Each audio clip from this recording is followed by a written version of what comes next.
Lucas capítulo 2, versículo 1 al 7, dice la palabra del Señor.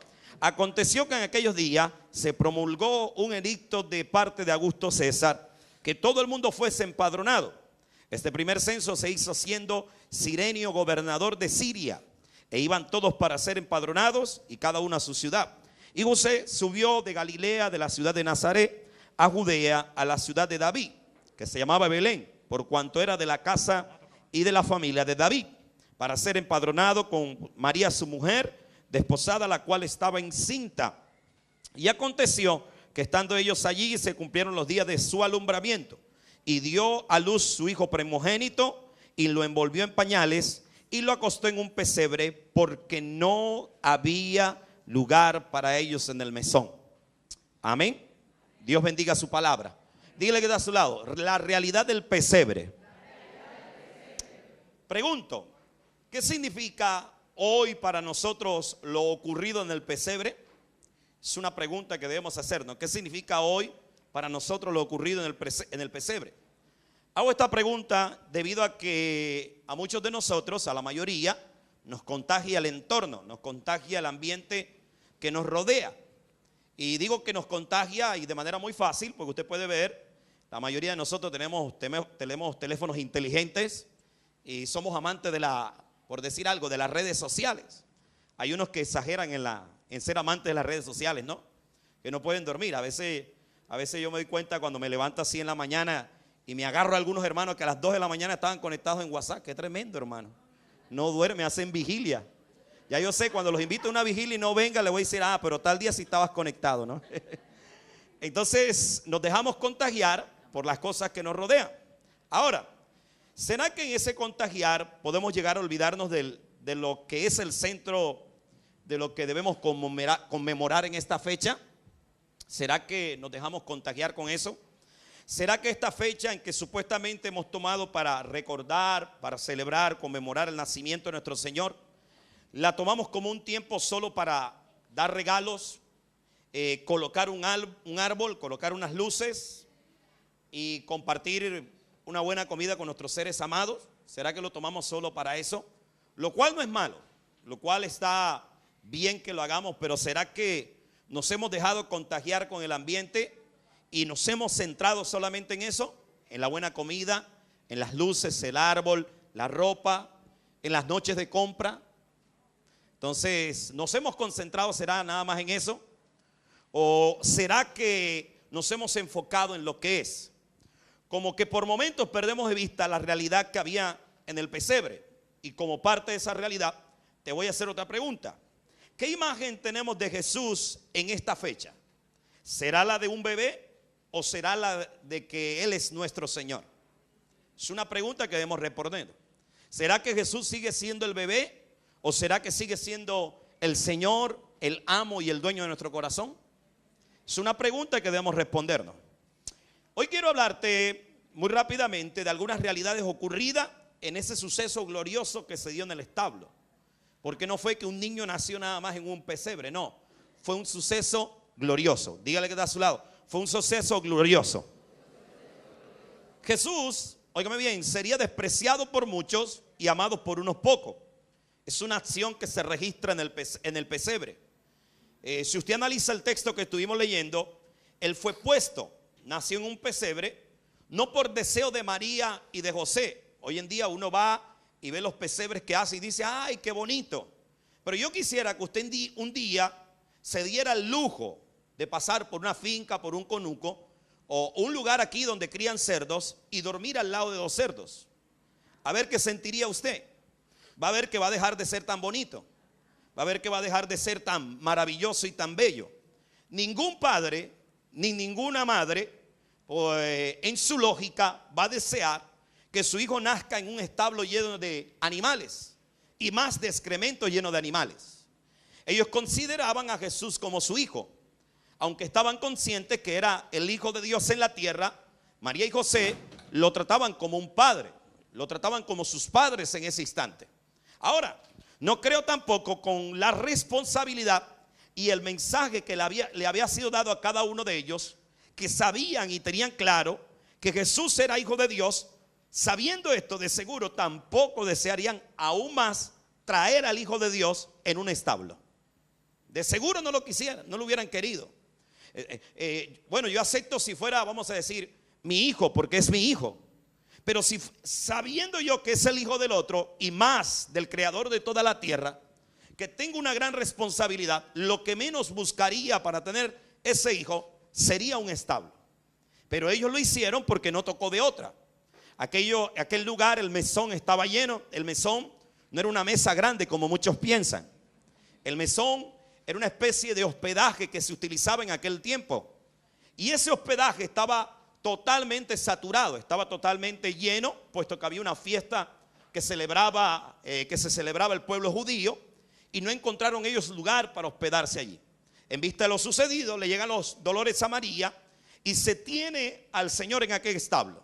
Pero si ustedes se percatan, el Señor fue rechazado en aquel mesón. El Señor fue rechazado en aquel lugar, fue despreciado en aquel lugar. Y por eso le tocó a María y a José llegar a aquel establo y tener al Señor Jesús. Ahora, yo pensando en eso, me lleva a la mente de que parece que la historia se estuviese repitiendo. Parece que la historia se estuviese como devolviendo la película en estos tiempos. Porque en estos tiempos, al igual que en aquel tiempo, hay muchos lugares donde no quieren a Jesús. Hay muchos lugares donde no aceptan a Jesús, donde hay rechazo por el Señor. No hay lugar como en el mesón en estos tiempos para el Señor en muchos lugares. Por ejemplo, lo han sacado de las escuelas, lo han sacado de la política, lo han sacado de las noticias. Es más, me atrevo a decir que lo han sacado hasta de algunas iglesias. De algunas iglesias se ha retirado al Señor. El mundo, óigame bien, solo está haciendo en este tiempo despreciar al Señor. Y el mundo lo que quiere darle al Señor es solamente un pesebre y una cruz. Eso fue lo que le ofreció el mundo. Un pesebre y una cruz. En otras palabras, lo menospreció. En otras palabras, lo despreció. En otras palabras, lo rechazó. Así que, mi amado, te pregunto en esta hora, te vuelvo a hacer otra pregunta. ¿A cuál grupo pertenecemos? ¿Aquellos que lo desprecian o aquellos que lo aman? ¿Será que pertenecemos a los del grupo del mesón o pertenecemos a los del grupo del establo?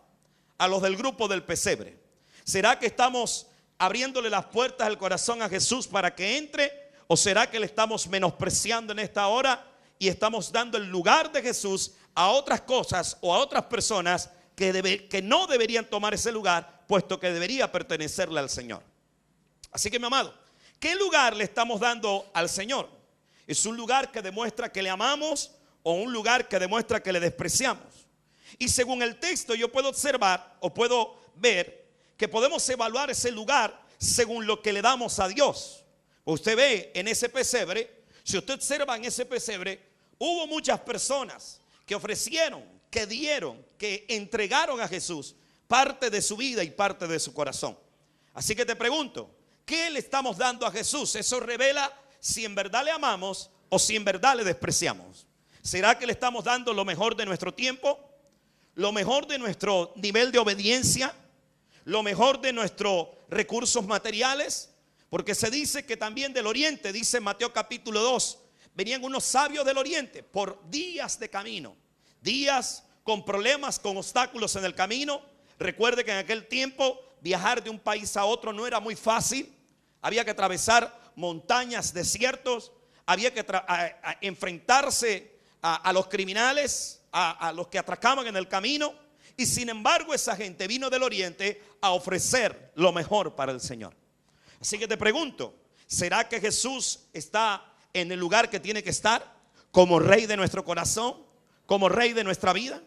Entonces, como usted puede ver, una realidad del pesebre es que Jesús fue despreciado por muchos, pero amado por unos pocos. Yo espero que usted sea de los pocos. ¿Alguien puede decir amén a eso? Dígale que está a su lado, yo soy de los pocos que aman a Jesús. El pesebre demuestra también la magnitud del amor de Dios. Demuestra cuánto nos amó el Señor. El pesebre demuestra cuánto nos amó el Señor. Muchas veces nos olvidamos que el que nació, óigame bien, en ese pesebre no era el hijo de un animal. Nos olvidamos que no era el hijo de cualquier persona. Es más, ni siendo el hijo de una pareja común y corriente, merecía nacer en ese lugar. Pero el que nació en ese pesebre, óigame bien, era el Rey de Reyes y Señor de Señores. Era Dios. Y sin embargo, ese Dios no exigió un palacio real, no exigió una cuna de oro, no exigió sábanas de seda, sino que escogió nacer en el lugar más miserable que podía existir sobre la faz de la tierra. Óigame bien, escogió nacer en el peor lugar de este mundo. Es como si usted trajera a sus hijos, óigame bien, trajera a sus hijos al mundo en medio de los perros, en la jaula de sus perros. Eso escogió nuestro Dios, traer a su hijo en el peor lugar que podía existir, en un establo de animales. Y este hijo, cuando nació, tampoco procuró los bienes materiales. Nunca persiguió esto.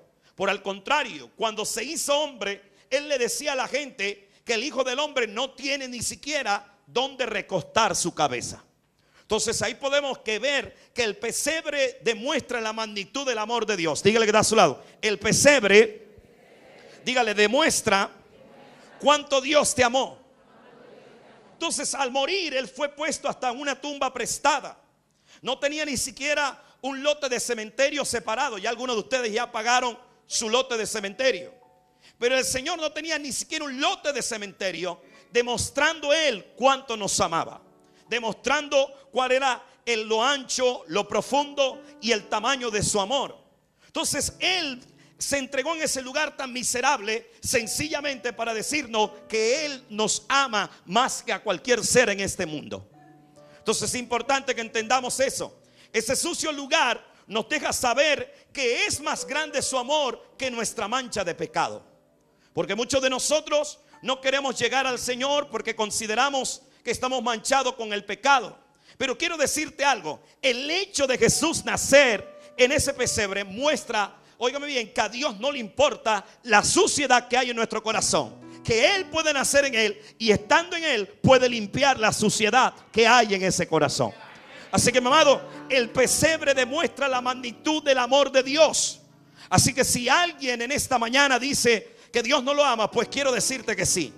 Siendo Rey de Reyes, siendo Dios, creador de todas las cosas, dueño de todas las cosas, decidió tomar ese lugar, nacer en ese lugar. Es más, decidió convertirse, hacerse como uno de nosotros para mostrar cuánto nos amaba. Por eso fue. Con todo el poder que tiene Dios, hubiera podido mandar a desocupar el mesón, pero no lo hizo. Prefirió nacer, prefirió mandar a nacer a su hijo en ese lugar tan miserable, para decirnos a nosotros que no le importa el obstáculo que había, lo importante era rescatarnos a usted y a mí. Dígale que está a su lado, dígale: Jesús vino para rescatarnos a cada uno de nosotros. Vamos, dígale: Jesús vino para rescatarnos a cada uno de nosotros. ¿Cuántos dicen amén a eso, amado? Entonces, cada vez que usted vea el pesebre o se acuerda de esta época, acuérdese, mi amado, que el pesebre demuestra la magnitud del amor de Dios.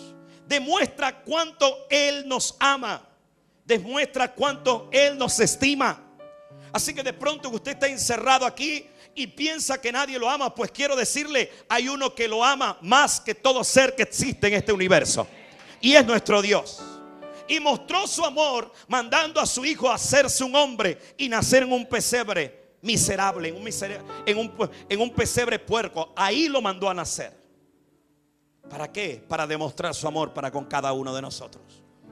El nacimiento en ese establo es muestra de la más grande empatía, óigame bien, que puede existir con el ser humano. Dígale que está a su lado, dígale que está a su lado. Dígale: Dios se identificó contigo. Vamos, dígale: Dios se identificó contigo. ¿En qué se identificó, amado? Se identificó con tu dolor. Se identificó con mi dolor. Se identificó con mi sufrimiento, con tu sufrimiento. Se identificó con tu padecimiento. Se identificó con la prueba dura que estás atravesando en esta hora. Se identificó con todas, óigame bien, las traiciones que han hecho en tu contra. Se identificó con todas las traiciones que han hecho y que tú no te esperabas. Se identificó con la herida que estás padeciendo. Entonces, el nacimiento en ese establo es muestra de la más grande empatía con el dolor humano.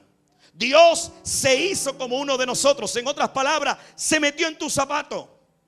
Dios se metió en tu zapato para saber qué sentías tú, lo que estabas viviendo tú, lo que estabas experimentando y lo que estás atravesando en esta hora. Él hubiera podido quedarse en su reino. Él hubiera podido quedarse en su posición de gobierno, pero no. Tomó la decisión de hacerse hombre, como dice el libro de Filipenses, hecho semejante a cada uno de nosotros. Y en esa posición, mi amado, se identificó con lo que estamos viviendo. Así que si usted está viviendo un momento de dolor, quiero decirle algo: no está solo, Jesús está con usted. Dígale que está a su lado: Jesús está contigo. Vamos, dígale que está a su lado: Jesús está contigo. Empatía me habla a mí que Jesús comprende lo que siento en medio de mi dolor. Si tú eres de las personas que piensa que nadie te comprende, que nadie te entiende, que nadie asimila, óigame bien, la magnitud de lo que estás atravesando, porque cada quien que atraviesa su dolor tiene una dimensión personal, tiene una dimensión privada del dolor que está viviendo. Y muchos de nosotros pensamos que la gente que está a nuestro alrededor no comprende lo que estamos viviendo. Pues quiero decirte algo: si no lo comprende la gente, Jesús sí lo comprende. En el momento en que Él nació en ese pesebre, Él entendió y Él entiende lo que tú estás atravesando. Él entiende lo que estás sintiendo, Él entiende lo que estás viviendo, Él entiende lo que estás experimentando, lo comprende perfectamente bien. El hecho de que no haya una solución no significa que no lo comprenda. No. Él lo entiende perfectamente bien. Él nació en un pesebre. El peor lugar donde puede nacer un ser humano. El peor lugar donde puede nacer una persona. En un pesebre, en un establo hediondo. Allí nació nuestro Jesús. Y por nacer allí te está diciendo que Él comprende lo que siente en medio de tu dolor. Él se pone en el lugar tuyo. Mi amado, empatía me habla también que no me dejará solo en ese instante. Dígale que está a su lado: Dios, dígale, Jesús no te dejará solo. Dígale, no te dejará solo en ese instante de dolor. Así que si tú pensabas que estabas solo, estás equivocado. Jesús está contigo. Es más, antes de partir Él prometió algo: que Él estaría con nosotros hasta el fin del mundo. Él estaría con nosotros hasta el fin del mundo. ¿Sabe qué quiere decir eso? Que no solo estaría contigo en buenos momentos, también en los malos momentos. No solo estaría contigo en los momentos de paz, también en los momentos de intranquilidad. No solo estaría contigo en los momentos donde todo va bien, no, también en aquellos instantes donde la prueba y la adversidad se levanta de tal manera que sentimos que es más grande y más fuerte que nosotros. Por eso Jesús tuvo que nacer en un pesebre. Por eso tuvo que ser cerrada la puerta del mesón. Por eso que tuvo que ser echado. Por eso que tuvo que ir a ese lugar donde nadie quería ir, para mostrarte a ti que no te iba a dejar solo, sino que en el momento más duro de la vida Él estaría de tu lado. Dígale que está a su lado, dígale: Jesús está contigo. Vamos, dígale: Jesús está contigo. Señoras y señores, la empatía, el identificarse con otro, implica compromiso. Jesús está comprometido seriamente con sus hijos. Jesús está comprometido seriamente con su pueblo. ¿Y lo demuestra en qué? En que se hizo hombre. Hubiéndose podido quedar en ese reino, gobernando junto al Padre, se hizo hombre como compromiso, como prueba real de que está comprometido, como prueba real de que no solo son palabras, sino que con hechos demuestra que está con nosotros. Con hechos demuestra que está de nuestro lado. Dígale que está a su lado, dígale: no estás solo. Él está contigo. Vamos, dígale. ¿Cuántos dicen amén a eso? ¿Sabe qué es lo bueno de la empatía? Que la empatía valora a la persona. Me gusta eso del identificarse, que valora a la persona. Es decir, que no solo te da una palabra, sino que realza tu valor. Y el valor se demuestra con hechos. Lo que tú vales se demuestra con hechos. Y Jesús, al hacerse hombre, te está diciendo que tú tienes un precio muy alto y que valía la pena hacerse hombre para venir a ayudarte, para venir a sustentarte, para venir a apoyarte en ese momento de dificultad, en ese momento en que todo el mundo te da la espalda, en ese momento en que nadie te apoya. Él te va a seguir apoyando. ¿Alguien puede decir amén a eso? Empatía también me habla de algo importante, que obrará en soluciones para ese dolor, en soluciones sobrenaturales, en soluciones poderosas, en soluciones que solamente Él puede hacer. Porque no solo basta, mi amado, que lloren contigo. No solo basta que te abracen, sino que también es importante que se metan la mano y el bolsillo y te ayuden. Pues yo quiero decirte algo. Dios hizo algo mucho más que meterse la mano en el bolsillo. Entregó lo que más amaba. Entregó su regalo más valioso. Entregó su regalo más precioso. Entregó su ofrenda más alta. Los dólares que existen en el mundo, el oro que existe en el mundo, no se puede comparar con la ofrenda que Dios entregó en ese pesebre. No se puede comparar con lo que Dios hizo en ese pesebre. Mandó a buscarte con el mejor de los mensajeros. Ya se dejó de los profetas, ya se dejó de los predicadores, ya se dejó de los reyes y los pastores. Ahora decidió enviar a su mejor mensajero, su Hijo amado.